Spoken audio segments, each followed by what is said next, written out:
বেজিংয়ের great হল of the পিপলে লাল গালিচা সংবর্ধনা পেলেন ভ্লাদিমির পুতিন। দুই দেশের সম্পর্ক যে কতটা গভীর তা মনে করিয়ে দিতে ভোলেননি শি জিনপিং। আর প্রাণোচ্ছল হাসিতে তার জবাব দিয়েছেন পুতিন। বৈঠকের আদ্যপান্ত জানাচ্ছেন মনিরুজ্জামান বাবু। দুই দিনের রাষ্ট্রীয় সফরে রুশ প্রেসিডেন্ট ভ্লাদিমির পুতিন এখন চীনে। প্রথম বৈঠকের সময় উন্নয়নের ক্ষেত্রে একে অপরকে সহায়তা করা উচিত বলে একমত হয়েছেন দুই নেতা।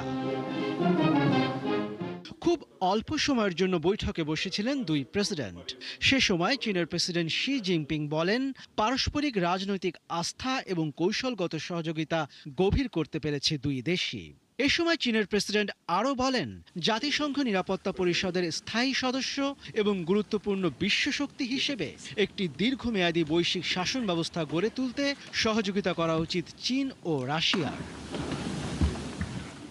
জবাবে আগামী বছর শি জিনপিংকে রাশিয়া সফরের আমন্ত্রণ জানান পুতিন। তিনি বলেন, বেইজিং ও মস্কোর মধ্যকার সম্পর্ক বিশ্ব রাজনীতির স্থিতিশীলতায় সহায়তা করছে। মধ্যপ্রাচ্যে চলমান সংকটের মধ্যে রাশিয়া একটি নির্ভরযোগ্য জ্বালানি সরবরাহকারী দেশ হিসেবেই কাজ করবে বলে জানান পুতিন।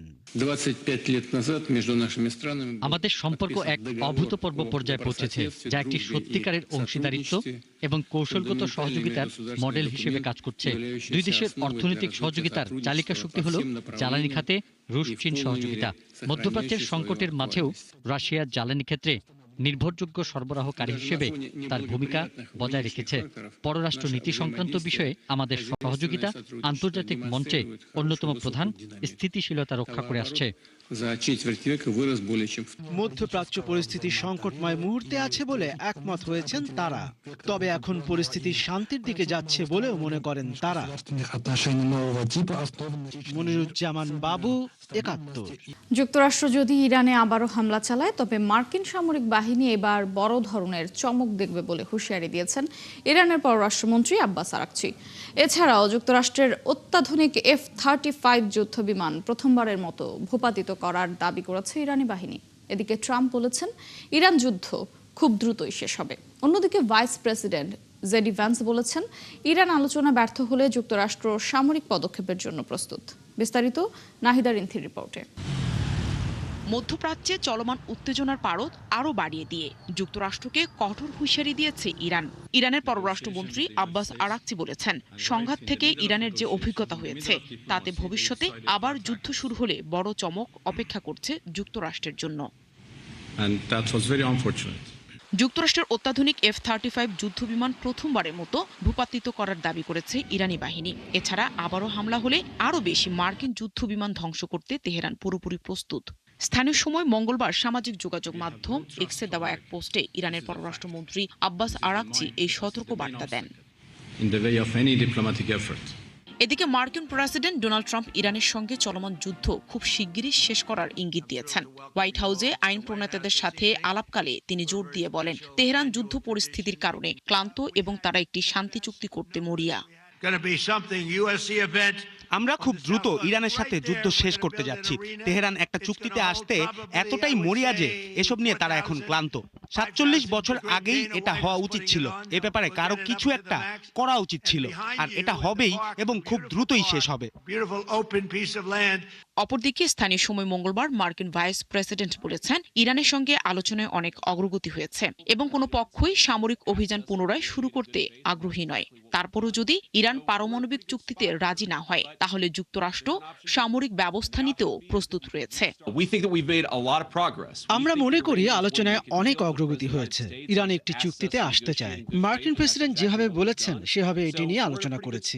আমরা বেশ ভালো অবস্থানে আছি। ইরান ও যুক্তরাষ্ট্রের মধ্যে ৪৭ বছর ধরে বিদ্যমান সম্পর্কটিকে নতুন করে শুরু করার একটি সুযোগ আমাদের সামনে রয়েছে। অন্যদিকে হরমুজ প্রণালীতে অন্তত 10টি মাইন শনাক্ত করেছে যুক্তরাষ্ট্রের গোয়েন্দা সংস্থাগুলো। জাতীয় নিরাপত্তা সংশ্লিষ্ট স্পর্শকাতর তথ্য হওয়ায় নাম প্রকাশ না করার শর্তে মার্কিন কর্মকর্তাদের বরাতে এ তথ্য জানিয়েছে CBS নিউজ। এছাড়া প্রায় 2 মাসের বেশি পারস্য উপসাগরে আটকে থাকা 40 লাখ ব্যারেল জ্বালানি তেল নিয়ে অবরুদ্ধ হরমুজ প্রণালী পেরিয়ে এসেছে চীনের 2টি super tanker. Nahida Rinthi, ৭১। Israeli বিমান হামলায় দক্ষিণ লেবাননে অন্তত ১৯ জন নিহত হয়েছেন। দেশটির স্বাস্থ্য মন্ত্রণালয় জানিয়েছে, নিহতদের মধ্যে অনেক নারী ও শিশু রয়েছেন। যুদ্ধবিরতির মেয়াদ বাড়ানো সত্ত্বেও ইসরায়েল ও হিজবুল্লাহ উভয় পক্ষই পাল্টাপাল্টি হামলা অব্যাহত রেখেছে। দের কানুন শহরের একটি বাড়িতে চালানো এক হামলায় ৩ জন শিশু ও ৩ জন নারী নিহত হন। স্বাস্থ্য মন্ত্রণালয় আরও জানায়, নাবাতিহা ও টায়ার জেলায় ইসরায়েলি বিমান হামলায় আরও ৯ জন নিহত এবং ২৯ জন আহত হয়েছেন। গত মার্চ মাস থেকে ইসরায়েলি হামলায় লেবাননে নিহতের সংখ্যা ৩,০০০ ছাড়িয়ে গেছে। এদিকে হিজবুল্লাহ বলছে, তারা দক্ষিণ লেবাননে ইসরায়েলি বাহিনীর পাশাপাশি উত্তর ইসরায়েলের সীমান্তের কাছে অবস্থিত আকাশ প্রতিরক্ষা ব্যবস্থায় হামলা চালিয়েছে। গাজা উপত্যকায় মানবিক সহায়তা পৌঁছে দিতে রওনা হওয়া আন্তর্জাতিক ত্রাণবাহী নৌবহর গ্লোবাল সুমুদ ফ্লোটিলার ৫৪টি জাহাজের মধ্যে ৪০টি জাহাজ আটক করেছে ইসরায়েলের নৌবাহিনী। একই সঙ্গে প্রায় ৩০০-র বেশি মানবাধিকার কর্মী ও অ্যাক্টিভিস্টকে আটক করা হয়েছে। তবে বহরের বাকি জাহাজগুলো এখনও গাজার দিকে অগ্রসর হওয়ার চেষ্টা চালিয়ে যাচ্ছে বলে জানিয়েছেন আয়োজকরা। গ্লোবাল সুমুদ ফ্লোটিলা নামের এই ত্রাণ বহরের ২টি নৌযান লক্ষ্য করে ইসরায়েলি সেনারা গুলি বর্ষণ করেছে বলে অভিযোগ উঠেছে। তবে ইসরায়েল এই অভিযোগ অস্বীকার করেছে। এদিকে আয়োজক সংগঠন এক বিবৃতিতে জানায়, ৩৯টি দেশের ৪২৬ জন অধিকার কর্মী, চিকিৎসা কর্মী ও স্বেচ্ছাসেবীকে নিয়ে মোট ৫৪টি জাহাজের এই আন্তর্জাতিক বহরটি দক্ষিণ তুরস্কের একটি বন্দর থেকে গাজার উদ্দেশ্যে যাত্রা শুরু করে।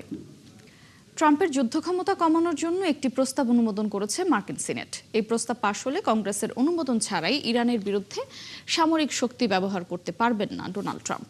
প্রস্তাবটি ৫০ থেকে ৪৭ ভোটের ব্যবধানে অনুমোদন দেওয়া হয়। এতে কয়েকজন রিপাবলিকান সিনেটর ও ডেমোক্র্যাটদের সঙ্গে ভোট দেন।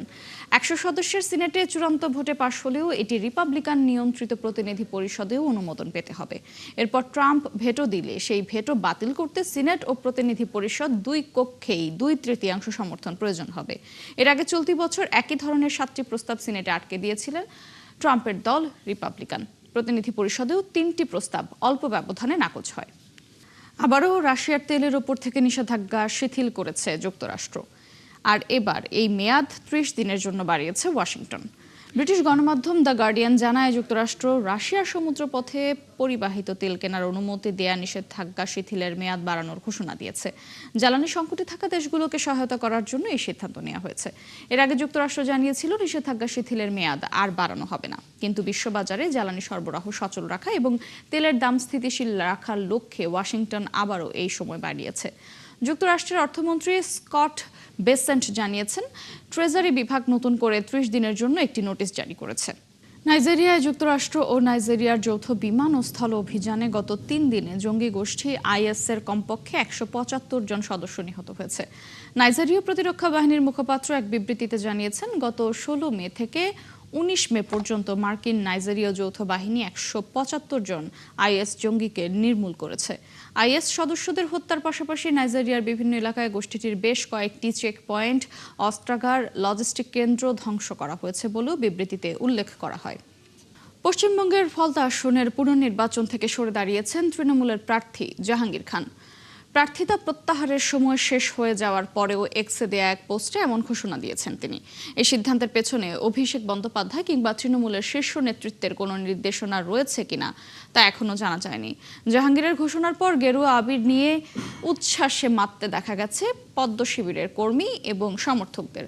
গত ২৯ এপ্রিল ছিল রাজ্যের শেষ দফা বিধানসভা ভোট। ফলতা বিধানসভা কেন্দ্রের বেশ কিছু বুথে অনিয়মের অভিযোগ ওঠে। ইভিএমে আতর, কালি, টেপ লাগানোর মতো অভিযোগ পায় কমিশন। পুনর্নির্বাচনের দাবি তোলেন স্বয়ং শুভেন্দু অধিকারী। তৎকালীন বিদায়ী বিরোধী দলনেতা জানান, ফলতার খবর পেয়ে তার মনে হয়েছে কমিশনের উচিত ওই কেন্দ্রে আবার ভোট করানো। এরপর কমিশন পুনরায় নির্বাচনেরই সিদ্ধান্ত নেয়। 5 দেশ সফরের চূড়ান্ত পর্যায়ে মঙ্গলবার রাতে ইতালির রাজধানী রোমে পৌঁছান ভারতের প্রধানমন্ত্রী নরেন্দ্র মোদি। তাকে অভ্যর্থনা জানান ইতালির প্রধানমন্ত্রী জর্জিয়া মেলোনি। মোদি জানান, তার সফরের মূল উদ্দেশ্য ভারত ইতালি সহযোগিতা বাড়ানো, বিশেষ করে ভারত পশ্চিম এশিয়া ইউরোপ অর্থনৈতিক করিডোর নিয়ে আলোচনা এগিয়ে নেওয়া। আজ প্রধানমন্ত্রী মেলোনির সঙ্গে তার বৈঠক হওয়ার কথা রয়েছে। চীনের দক্ষিণাঞ্চল ও মধ্যাঞ্চলে টানা বৃষ্টিতে সৃষ্ট বন্যায় ২১ জনের মৃত্যু হয়েছে। বন্যায় স্কুল ও ব্যবসা প্রতিষ্ঠান বন্ধ রাখা হয়েছে। এছাড়া যানবাহন চলাচল ও বিদ্যুৎ সরবরাহ বিঘ্নিত হচ্ছে বলে জানিয়েছে কর্তৃপক্ষ। চীনের আবহাওয়া সংস্থা জানিয়েছে, জিয়াংশি আনহুই, হুনান সহ আরও বেশ কিছু প্রদেশের বিভিন্ন এলাকায় এই শহরে ভূমিধস, ব্যাপক বন্যা ও জলাবদ্ধতা সহ বৃষ্টিজনিত বিপর্যয়ের উচ্চ ঝুঁকিতে আছে। এদিকে কর্তৃপক্ষ জানিয়েছে তারা বেশ কয়েকটি ক্ষতিগ্রস্ত এলাকায় জরুরি দুর্যোগ ত্রাণ কার্যক্রমের জন্য 15টি ইউনিয়ন বরাদ্দ দিয়েছে।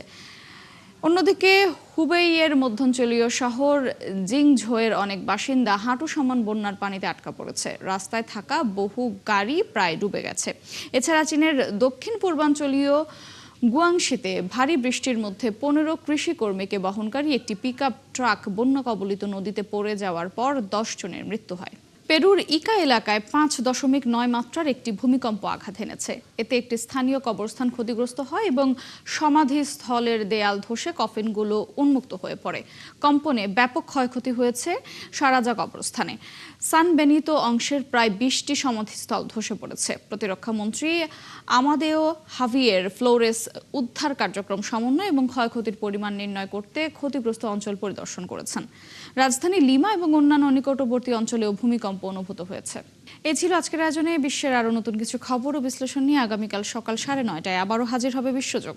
সরাসরি সংবাদ অনুষ্ঠান দেখতে চোখ রাখুন একাত্তরের ফেসবুক পেজে এবং সাবস্ক্রাইব করুন একাত্তরের ইউটিউব চ্যানেল। থাকুন একাত্তরের সাথে।